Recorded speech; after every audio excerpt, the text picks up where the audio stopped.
So, welcome all the life science freshers who have landed into this playlist, which I have curated for you, fresher guys only.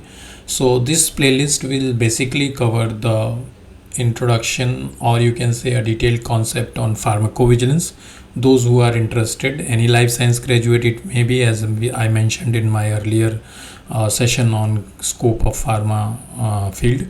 So, any life science graduate who wish to land or make their career into pharmacovigilance can benefit from this session. So before we proceed forward, I have mentioned here my mobile number. This because in case if you fresher guys who are seeing this session and wish to have a dedicated WhatsApp group for you freshers, so that after attending these sessions you might have some doubts which you can put into that chat of WhatsApp group, so that in case whenever I get time I can reply to your questions, or maybe whatever vacancies I come across for the fresher people, that vacancies I can post in that group so that it is can be seen by people and they can act accordingly whatever is mentioned in that advertisement for the related to those vacancies. So let's move forward with our session on pharmacovigilance. So to start with, this is the first session for freshers on pharmacovigilance. I am starting on pharmacovigilance because I told you earlier that I am my pretty much expertise is most of the part is into the pharmacovigilance. So let's start. What is pharmacovigilance? So before letting you know like what is pharmacovigilance or PV, there are certain guidelines that has to be followed. Like you are studying in college, you would be using some apparatus or device, so there would be some standard operating procedure or SOP pasted in front of that, so that you are aware as to how to operate that machine. In the same way, in pharma industry, for each domain we have different guidelines. Within that domain there are subdomains for them also, there are sub part of guidelines and everything. So from clinical trial perspective or pharmacovigilance or quality perspective, if you see, there is ICH guideline, International Council on Harmonization, which publishes global guidelines. So for pharmacovigilance they have E2A, E2B and E2D guidelines, which you can refer. ICH constituent countries, as you have studied, or regions are US, Europe and Japan mainly, and most of the other countries or regions follow the same guidelines or whatever ICH has published or whatever EMA is or European region or US is following, so they will follow the same. So now what is GVP module here? Then GVP is good pharmacovigilance practices. It is basically the you can say outlines or guidelines prepared by the EMA or the European region. So in Europe, whatever countries whatever companies are marketing in Europe, they have to follow the GVP modules when they are preparing their documents, when they are working on pharmacovigilance. So for pharmacovigilance ICSR part, that is individual case safety report, there are different modules in GVP. So this module 6 which I have mentioned here is for ICSR. So if you as a fresher you are looking to move into pharmacovigilance, this is the first domain or ICSR where you can move in as a fresher. They will welcome you as a fresher for ICSR, where you will document the individual patient case safety reports into the databases like Argus, RSG, and you will have to follow the GVP module 6, which is the standard guideline to practice. So moving forward, what is the definition of pharmacovigilance or PV? So you can see the definition is pasted here.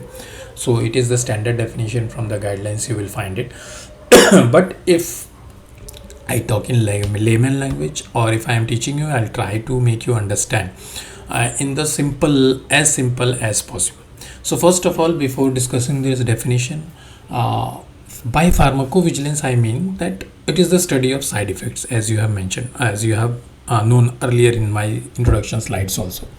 So side effects, basically what happens, like if you are doing a clinical trial, then there are possibility of having side effects in those trials or studies also, but those studies or those trials are basically controlled, means all the parameters are set for the study. There is protocol, there are anticipated risk or safety issues also, by safety issues, by risk, by side effects, by all these things I mean side effects of a drug. Okay, so there are set parameters, the environment is controlled, whatever safety issues are arising, investigator is the investigator who is conducting the clinical trial, he analyzes those, report those. So all these things are done because that is a controlled environment. But when the molecule is into the market, once it has got approval to be marketed, and it is into the market, that it is being used in the mass, there are a large number of public that is using it. So it is out of the control of the MAH. By MAH, what I mean, it is marketing authorization holder, or in simple language, the company who is marketing that drug. So now it is out of their control when the molecule is into the market.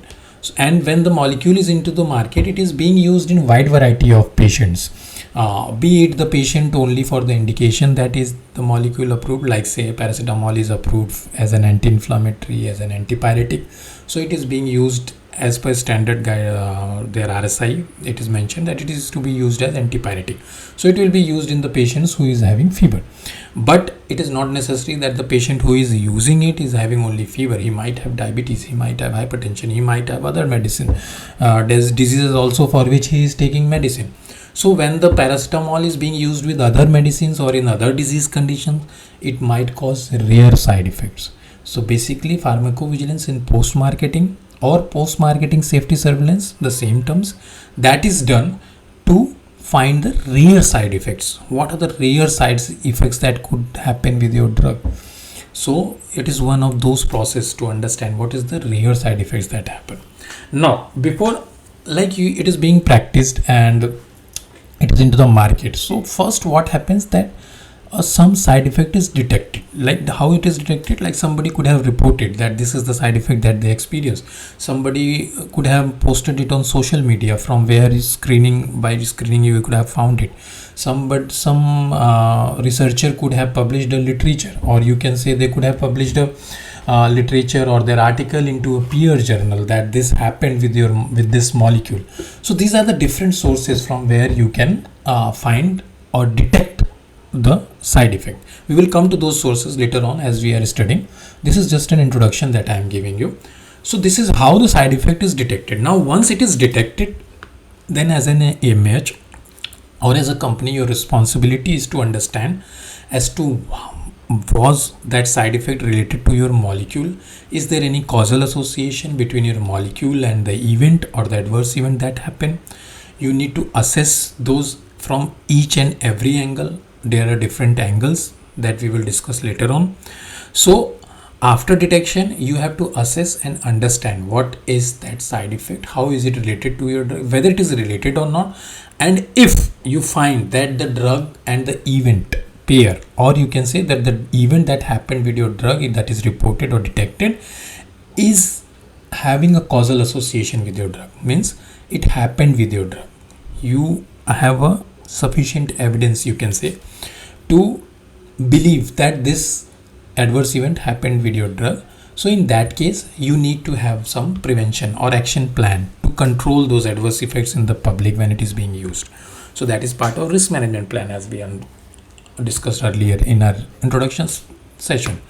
So now prevention of adverse effects. So you have to maintain a RMP or risk management plan as to if somebody is having that adverse event, what the patient can do. If it is reported to the prescriber or the physician, what action prescriber should take to control that. So these all mitigation strategies are discussed in RMP. So in a nutshell, this is the whole pharmacovigilance: to detect the side effect, to assess it, understand it, find its causal association with your drug, and then plan a mitigation risk if possible as to what can be done to prevent those adverse effects or to minimize their effect on the patient. So this is in a nutshell whole pharmacovigilance. Whole pharmacovigilance I tried to make you understand in a layman language. Hope you would have understood. Now let's move forward. Every time we are discussing what is adverse event, what is adverse drug reaction, we are using these terminologies. So first let me explain you what is adverse event and what is the difference between AE and an adverse drug reaction. So AE or adverse event, you can say it is an undesirable experience, means that is something unusual that happened after taking the drug. Always remember the term that after taking the drug. Now let's say for example you took let's say you had metformin for diabetes. Some patient has metformin for diabetes.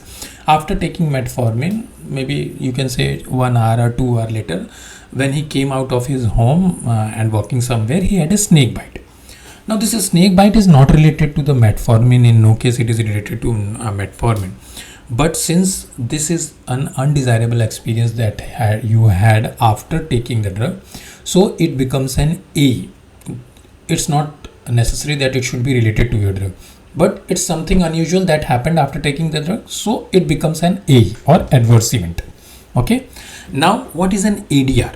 So let's say you took metformin, and after taking metformin, since it is a diabetic drug, you will keep on taking. So let's say after 15 days or maybe after one day also, you had some liver test, and in that liver test you found that your liver enzymes are increased or elevated.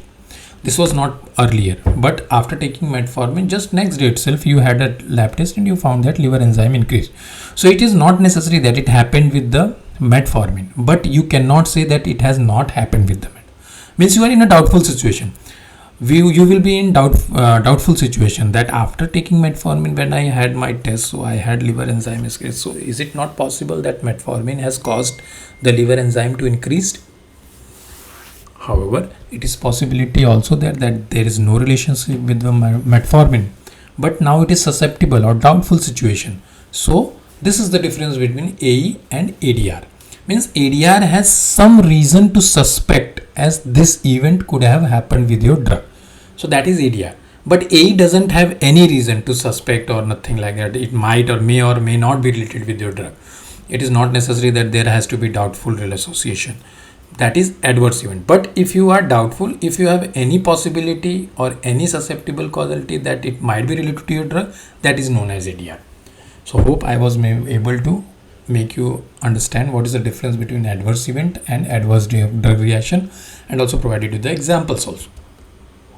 So let's move forward and see how do you decide that whether that ADR or AE is related to your drug or not, or it is known whether that drug is used to cause that AE or that side effect. So there is a concept of reference safety information, or this is a document. You can see the definition here that I have provided, but this is a document. Reference safety information is a document that contains the information about all the adverse events that are known to be happening with your drug, whether it is very rare or it is rare or it is very common. Everything is listed there in that RSI. So if the adverse event that you are looking, like say suppose you are looking metformin, you had a snake bite. So you will try to look into the RSI whether snake bite is associated with metformin. So you will find in that document there are safety sections in which you will find if snake bite is listed there or mentioned there, then it is related to your drug. It is listed. But if it is non-mentioned there, then it is unlisted. It is not known to cause with your drug. Then you have to further investigate whether that reported event can be a part of your RSI. So for that you need to have some susceptible relationship or at least doubtful relationship with your drug. If it is confirmed, then it's fine, then also it will be part of your RSI. But if it is susceptible, then based on cumulative decision it is decided to include in the RSI or not. So that is different part, we will discuss later on. So now RSI concept you have understood. Now there are different type of RSIs. Investigator brochure or IB is known as defined RSI when your drug or molecule is into clinical development. So if there is some clinical trial ongoing for your molecule, then the safety information, your IB will be referred. Your investigator will refer the IB to know which safety information is presented or which safety information is listed in that RSI, and accordingly, or expected, you can say, they will use that information to keep it expected or not expected. Then there are, this is for clinical development, but once into the marketing, then there are different RSIs that are used. Some are region specific, some are global. So region specific, by region specific I mean to say that, like, let's say you are the MAH or the company marketing the drug in European region. So European region, there is a health authority named EMA, that is European Medicines Agency. So EMA has mandated that you have to prepare a SMPC that I have mentioned here, summary of product characteristics. So this is the RSI. SMPC is the RSI used for European region. In the same way, if you are in marketing in US, then you have to use USPI, that is United States Prescribing Information. So these are the two different local RSIs. There are other local RSIs also, like in Health Canada, we refer to Canada Prescribing Information. But there is a term I have highlighted here, that is CCDS, that is Company Core Data Sheet. Now, what is this Company Core Data Sheet? So this is the company core position. So now, let's say suppose your company is marketing the drug into different regions, like your drug is being marketed, the same drug is being marketed into European region, in US region, in Mexico, in Canada, in India. There are different regions in which, or you can say more than 3-4 regions they are marketing your company, or more than one region also. In that case, what will happen, like company will have their local RSIs also, like for European region they will have SMPC, for US region they will have USPI, but they will have a global position in the terms of CCDS, that is company core data sheet. So this is company's core position. Like what is the difference between CCDS and local regions? So like suppose there should be some side effects that is related to some specific region, like there should be some side effects that is more common in the white people. So in US there could be some side effects which are additional, so those side effects will be mentioned in USPI, but the same side effect is not applicable to the people who are in Africa, so it will not be there in African RSI, you can say. And it is not necessary that it should be a part of CCDS also, because that is restricted to a local region in US, or there might be some side effect restricted to European people only, or European ethnicity. So those will be listed in SMPC but not in CCDS. So CCDS have, in short term or in layman language if you say, there might be 10 side effects in CCDS, but SMPC could have 12 side effects, USPI could have 14 side effects. So CCDS is basically your company core position as to what is happening globally around the world with your molecule. So hope I was able to make understand, like, and CCDS is the commonly used global RSI. If your company is marketing in more than one country, then whatever document you are preparing, what if you are doing ICSR also, so in ICSR also you use the CCDS as a RSI to list or unlist the adverse event that is reported with your drug. Okay, got it? So moving forward, since we have discussed RSI now, so I'll tell you, as we were discussing about health authorities. So there are different health authorities that are across the globe. So some I have mentioned here which are common, like in European region, EMA is the health authority. In UK, MHRA is there. So UK MHRA you can say, US FDA is there, Japan PMDA is there, Brazil Anvisa is there, Australia TJ is there, Canada Health Canada. For India, DCGI is there. So these are the different health authorities that act as a checkpoint. They have a control on the molecules marketing, their safety, whatever safety profile is emerging, they will review. In a nutshell, they are the checkpoint or the inspectors for the molecules or the MAH, so that none of the molecules are into the market that are having compromised safety for the patients, and different other things. For any approval, you have to approach them, you have to submit your approval application to them. So these are the health authorities function that they do. So as I mentioned, that they are the checkpoints for all the drugs that is being marketed into their region. So this is what just I have covered a basic introduction on pharmacovigilance. Slowly we will move with the ICSR. We will discuss different terminologies also, what is coming up according to, and please download that JVP module 6 which I mentioned in the introductory slide. It is freely available on Google. Just type JVP module 6, you will get a PDF, download it. It is around 80 to 85 pages. You can refer it for your learning purpose meanwhile until the next video is coming up. So keep brushing yourself. We will meet again with the next upcoming video shortly. Since I am preparing different type of playlists are there, so different videos I have to prepare. It might happen that tomorrow you will not get the subsequent video, but soon you will get that. So thank you very much for attending this session. Keep yourself updated with the knowledge. Thank you very much.